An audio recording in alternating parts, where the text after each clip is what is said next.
And what we have been studying till now, right? We can actually divide everything that we studied till now in electric fields that were generated by fixed charges, right? Everything that we did, at least in the first half of our course, is actually trying to solve this kind of problems. We are trying to find electric fields generated by those fixed charges.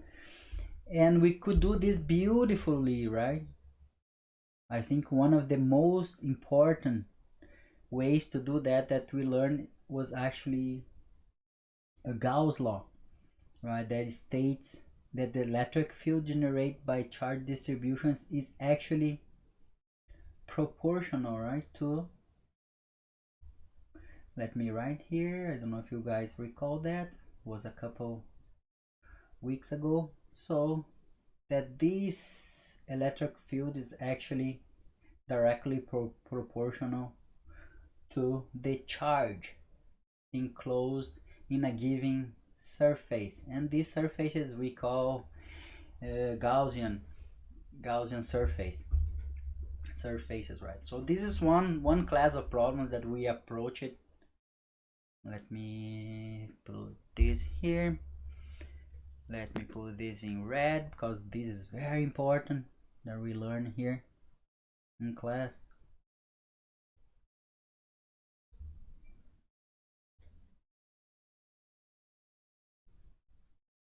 Gauss law. And the other thing that we learned, the other class of problems that we solved, and also very important, you have many applications, is actually how to calculate, how to find, how to quantify magnetic fields that are produced by constant currents.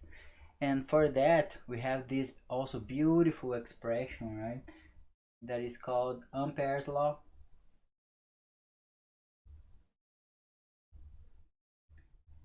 And that states that actually the magnetic field generated by such currents is actually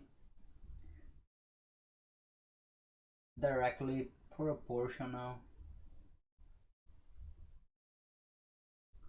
to the, oh my god, sorry, is directly proportional to the enclosed current. And the surface that you are interested here is called Amperian surface, and this one was Ampere's law.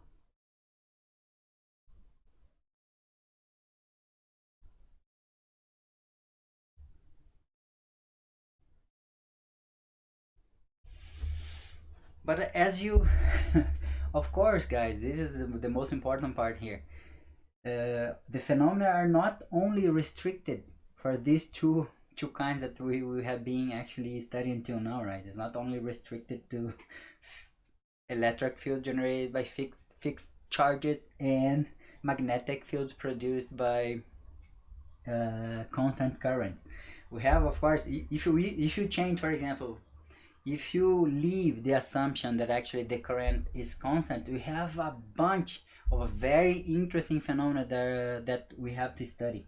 And actually most of the phenomenon that you are interested in, that we apply in a daily basis, they are originated from the fact that you have currents that are not constant, they vary in time, and also you are interested in magnetic fields that actually vary in time.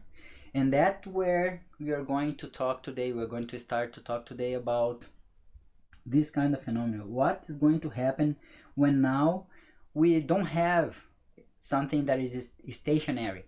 We have some phenomenon that is actually time dependent. And the first one that we are going to study is actually Faraday's law of induction, right? That is what was discovered by Faraday in 1831. And what is that? So let's go there. Let's actually show to you what is going to, whoa, someone is coming here. What is going, let me share my screen with you guys, and let's show a simulation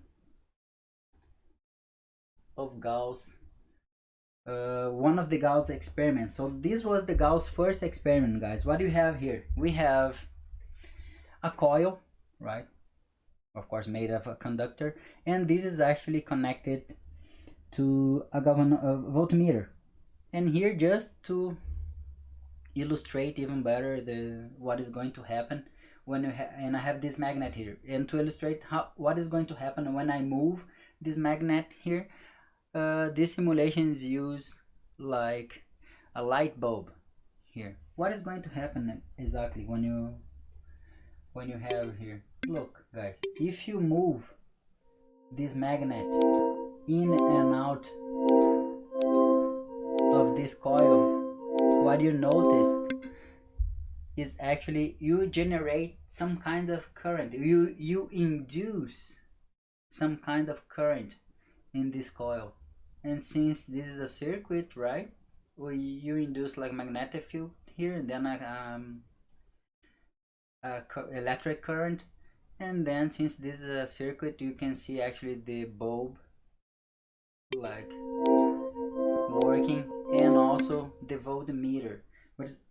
What exactly is going on here, right? What exactly Faraday found? First of all, if I don't have any movement here, right, if this magnet is stationary, right, is at rest, I don't observe any current in this circuit. This was the first observation. However, if I have any kind of movement here, any kind of relative movement, that means doesn't matter if I am moving the magnet, or if I'm moving the the coil. What you observe here is actually that I have an induced current in this circuit. For example, if the moment I stop moving here, so something this is very important, the moment I start moving here, whoop, no more current. Okay, and since this is relative movement, look, even if I move in this direction, I was doing this reciprocating movement here, right? But even if I did in this direction, right, doesn't matter, any direction, as long, and that's one of the main points here, as long. Let's try the movement here for you guys. Let's see. Let's try this simulation here.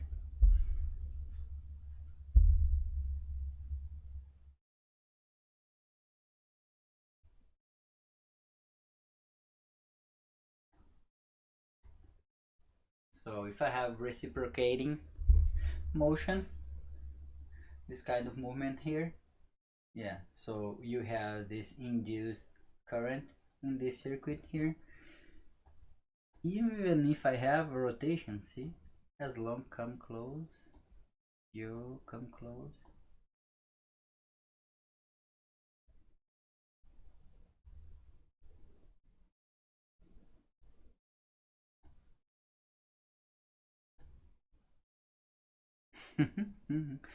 So it doesn't matter, guys, any kind of movement that you have here is going to generate, definitely you're going to generate. Let's come this close.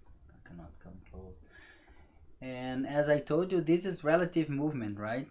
Look at this simulation here. If I move the coil instead of the magnet here, see, we have exactly the same effect. Other thing that Faraday noticed is actually if you increase, for example, look here, guys, let's see, if you increase the number of coils, you increase, see, you can actually increase. It's hard to keep the same relative velocity here, but it's clear. For example, for 2 points here, you have 1 current, and if you double, clearly you have, it seems like you doubled the induced current. And this doesn't matter if you have, for example, guys, look, if you have now, if you invert the direction of the magnetic field, you are going to have the same effect. Let's go first to the first one. Okay, to this one, look. If I go in this direction, if I come back, positive. If I switch the direction of the magnetic field, see, then positive, negative. What is going on here? Well, first thing that Faraday noticed, right? Of course, we have this induced current here when you vary the magnetic field, and look what is going on. You see here, there's actually in the coil, what is changing, what is varying to, is the density, right, of the field lines around the coil. As you approach, if you are very far away, let's change this. If you are very far away, you have low density here inside the coil. As you approach, you see the density is increasing, and then you have this, the appearance of this, the generation, the production of this induced current. And this is true even if you are approaching or moving like far away from the coil. Wow, and he did actually two experiments, right? Also, guys, this is true too, right? One thing's about the coils. First thing, okay, let's generalize what we saw here. First of all, we saw that if you have relative motion, the observations that we have from these experiments, right? First one, if you have a relative motion,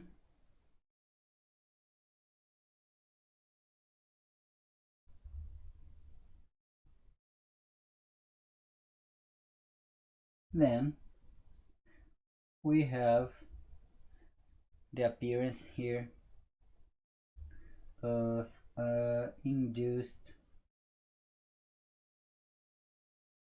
current. So this is the first conclusion from our simulation there for our experiment. If you do this with a real coil, you can see the same. And okay, second thing that you can see here, guys, is actually, look, if I increase the velocity, let's see if I can, the faster, right, the faster motion I produce like greater current. Whoa, let's come here.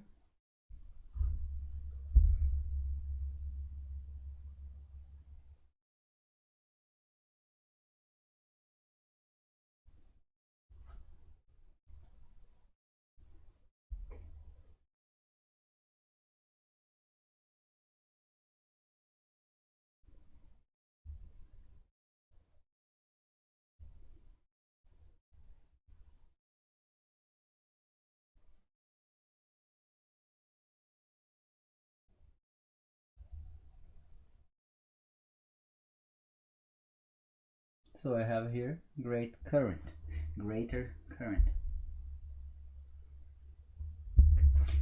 And look, let's go back to this, something very important here also.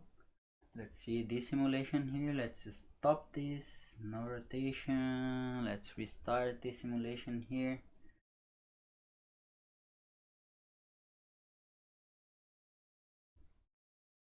And doesn't matter the magnetic field. Let's go. Look, guys, very interesting.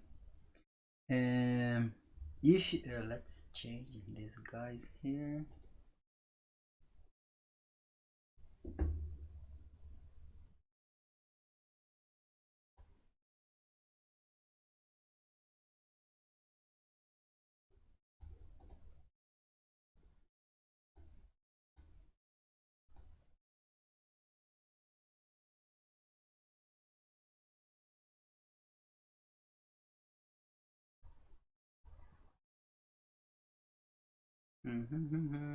Wait a second.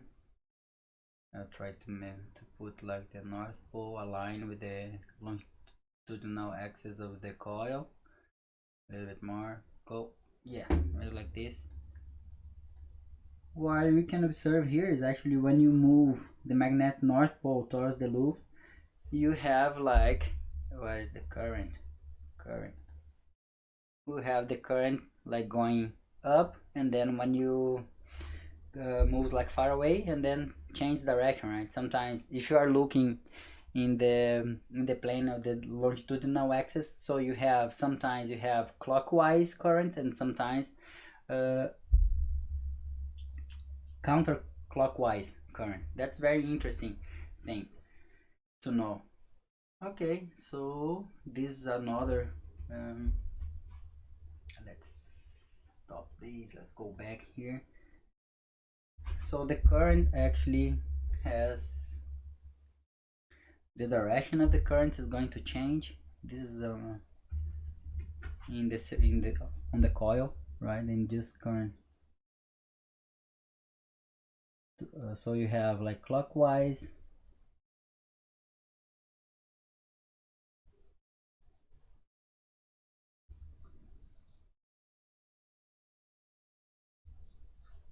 and counterclockwise.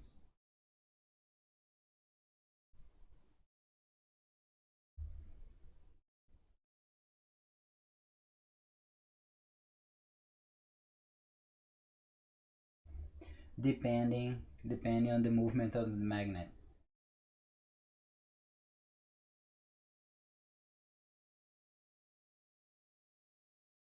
And of course depending on the polarity too, right? Depends if you have here, or you are going to see this, depend on also if you have south. Let's see. And if you change, it's exactly the same. So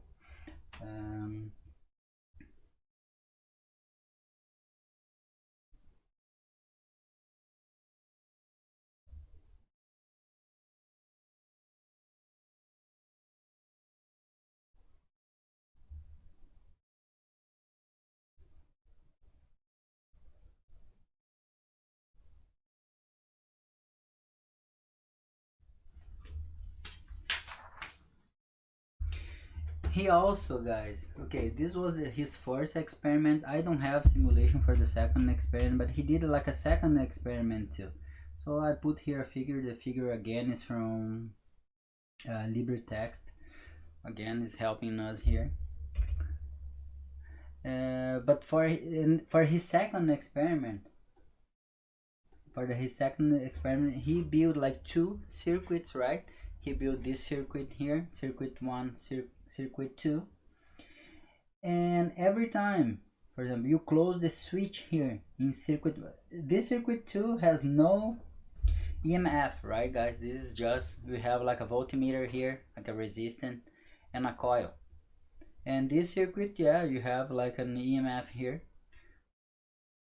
as a source for this circuit. Every time you close the switch here, we have the circuit 1 is going to produce a current, right? And this current is going to induce a current in this second circuit here. That's the main point here. And even when, and of course, but this is going to last just for a couple, for some time, and then you cannot observe any current in the second circuit here. And again, when you open then the switch, again you are going to observe an electric current induced here in the second circuit, but in for this situation it's going to be the opposite direction, considering when you close the switch. So when you close the switch, you have the current going in this case here clockwise direction,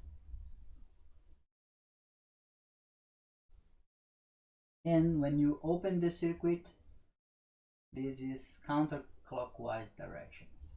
That's was his second experiment. And what exactly can we conclude from here, guys, is actually, remember, for the appearance of the electric field, all you need, right, is the charge in this case here. But now for this magnetic field, for what is going on here, what you need is actually variation of this magnetic field. This is going to generate this electric current, and of course since we have variation of the magnetic field, this somehow is going to generate like electric field. We're not going to study this in this course. We're supposed to do, but we're not going to do. We are going to fixate now in find a mathematical formulation, mathematical formalism to describe this phenomenon. Since we have, right, what do we know until now? Okay, let's go back. So we saw some experimental results for Faraday's law, and let's try to quantify that. What do you know until now? We know that, for example, when you have one electric field, right, you can actually quantify the electric field through a quantity that we call flux. We are going to do exactly the same thing here. So for that, remember, we have Gauss law, and actually this Gauss law here was, let's put the other term that is missing here. Let's recall what we learned before. This is what we call electric flux, right guys? And we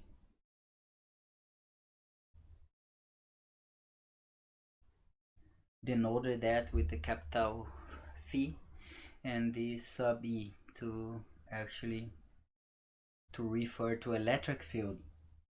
And what is the flux, guys?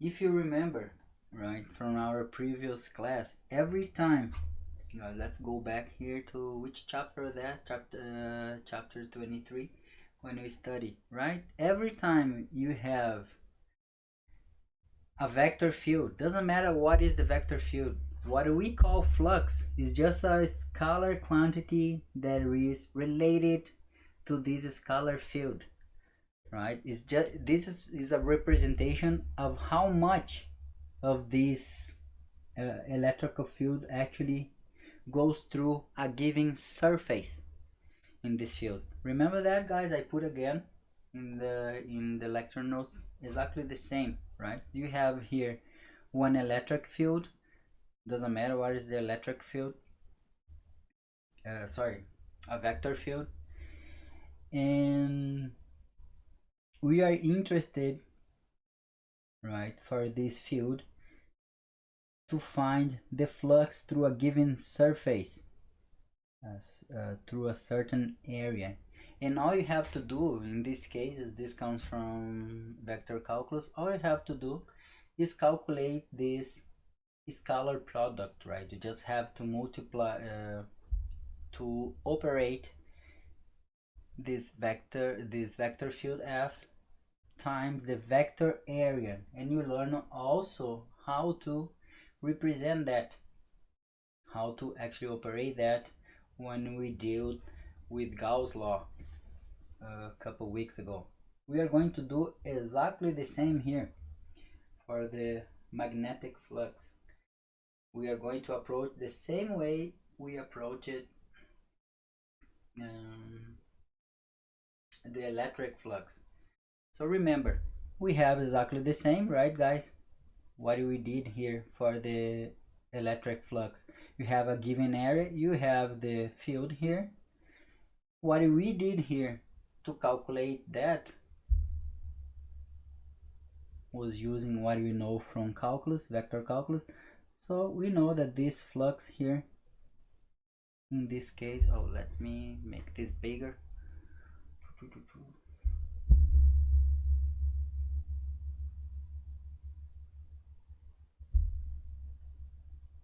What we did here was actually calculate this scalar product, and this was exactly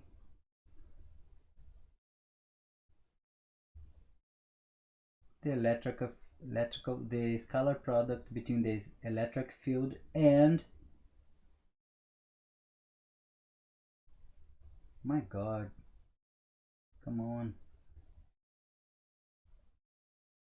and this element of the vector element of area. And you learn how to describe this one. This one is pretty easy. Remember, we have to remember all the conventions that we have. So what you need is this element, and you have to multiply by its normal vector, the normal to this surface here. And this is actually the most challenging thing that we did to actually solve this kind of problem. And guys, since the electric and the magnetic field, they are similar, we are expected to calculate here exactly the same way. We can calculate the magnetic flux now, and you are going to identify to differentiate from this one by using the sub B here, and but the operation is the same. All you have to do is actually to calculate the scalar product between the magnetic field and this element, the element of area, the, but in its vector form. Okay, all you have to do is that. Since this is very important to say here, right? Since this is a scalar product,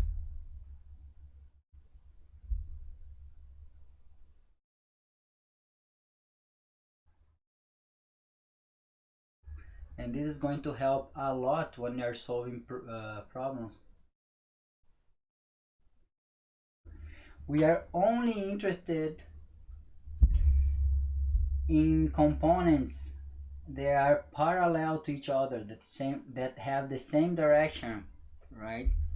Is the only one that actually are going to contribute. Look here, guys, we are looking for this component here, the green component. That is actually the you are interested in the projection and one vector in the other vector's direction. That is actually the scalar product represents. So here we are interested in this, since another way to represent the scalar product is actually using the, just putting here just for refreshing your memory, right? We can actually, let's put this a little bit down here, make some space here. This is also, most of the time, many people represent like this too. This is the magnitude of the magnetic field B times the magnitude of this element of area here, dA,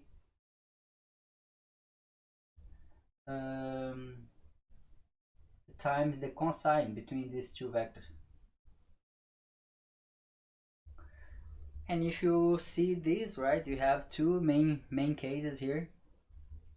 The first case, as you guys remember, is actually is when these two, the element of area here, the vector element of area, and the field have the same direction, right? They are parallel to each other.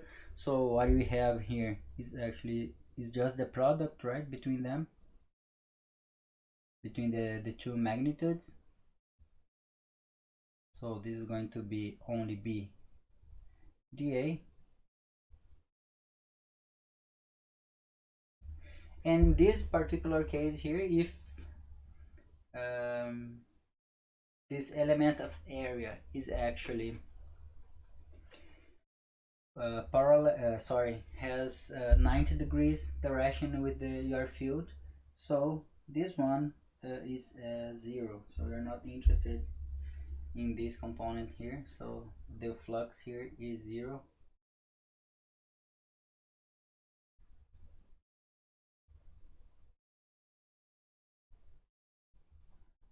And this one is like a trivial case, remember. So this is just to be deadly sure here, this is cosine, this is 0 degrees, this is 1, and here we have the cosine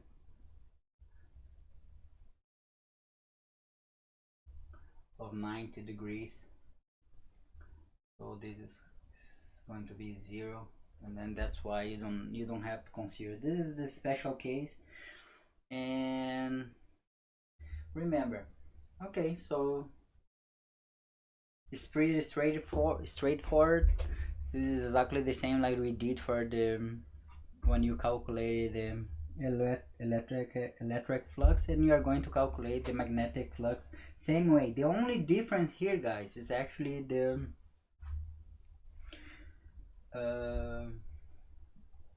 formula itself.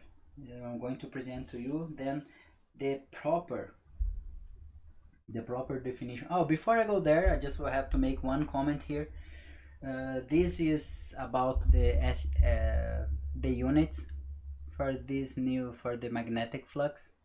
Let's put color here, color. This is going to be SI units for this new, oh my god, for this new quantity.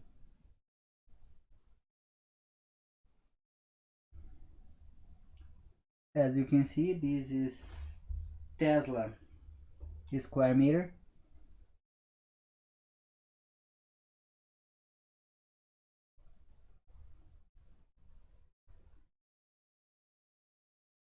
The magnetic field is Tesla, and for the area is square meters, and this unit is called a Weber, guys, and this is actually Weber. Dun, dun, dun. And is abbreviated W, capital W, small b. Okay, so with this being said, the only thing that is left behind now is actually the proper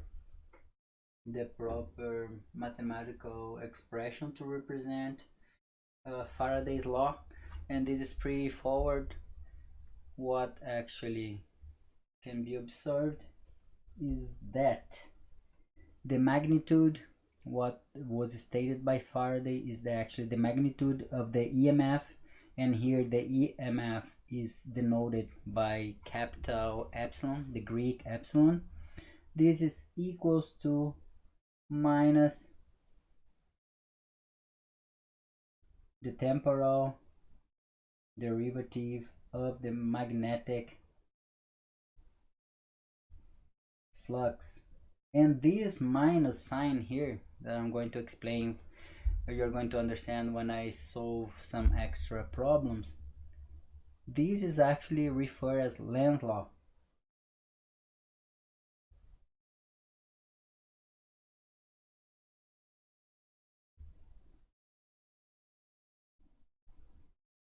So the induced magnetic field, this actually says that the induced magnetic field in the coil is going to oppose the magnetic field that actually induced the induced magnetic field. I know it's kind of confused, but it's actually pretty straightforward. I'm going to show you soon.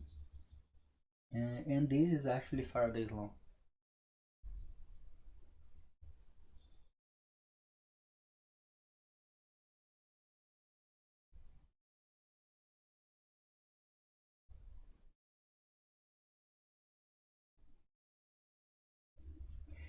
Again, what Faraday's law states is actually the magnitude of this EMF induced, right, in the circuit is equal to the rate at which the magnetic flux sigma b through that loop changes with time.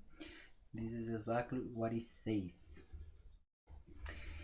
Oh my god, come on, what is going on? Okay,